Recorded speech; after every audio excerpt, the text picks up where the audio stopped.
এত বেলা অবধি ঘুমালে হবে? বাড়িতে যে কিছুই নেই। উঠো, তাড়াতাড়ি মাঠে যাও, সবজিগুলো নিয়ে বাজারে যাও। বাজারে যে হাল, সবজিগুলো বিক্রি করতে পারছি না। জানি না আল্লাহ কপালে কি রাখছে। যাই গিন্নি, মাঠে যাই, সবজিগুলো নিয়ে বাজারে যাই। মাঠে গেলাম, তুমি বাড়ির খেয়াল রেখো, গরুটাকে খাবার দিও। যাই, তাড়াতাড়ি মাঠে যাই, সবজিগুলো নিয়ে আবার বাজারে যেতে হবে।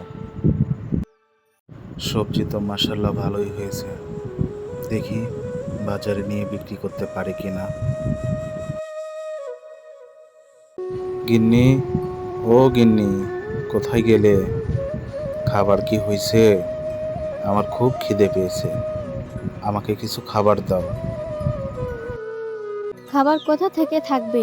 রান্না করার কিছু থাকলে তো। ঠিকমতো রোজগার করার মুরদ নাই, আবার 3 বেলা খেতে চাই। কি করবে, আজও না খেয়ে থাকো?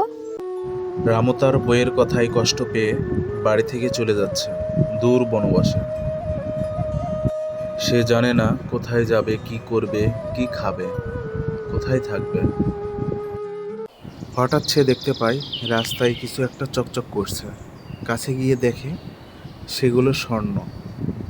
রামু তাড়াতাড়ি কিছু স্বর্ণ নিয়ে বাড়ির দিকে রওনা দিল। গিন্নি, ও গিন্নি, কোথায় গেলে তুমি? এই দেখো কি নিয়ে এসেছি। গিন্নি, দেখো দেখো, আমি রাস্তায় অনেকগুলো সোনা কুড়িয়ে পেয়েছি, আর ওগুলো সবগুলো নিয়ে এসেছি। আমি বলি কি, এই স্বর্ণগুলোর কথা কাউকে বলা যাবে না। কিছু স্বর্ণ বিক্রি করব, আমরা নিজেরা চলবো এবং গ্রামের অসহায় মানুষদের সাহায্য করব। স্বর্ণগুলো বিক্রি করে রামু তার গ্রামে সুন্দর একটা বাড়ি করলো। হ্যালো বন্ধুরা, গল্পটি কেমন লাগলো সবাই কমেন্টে জানাবেন। এরকম সুন্দর সুন্দর ভিডিও পেতে চ্যানেলটিকে লাইক এবং সাবস্ক্রাইব করে রাখবেন।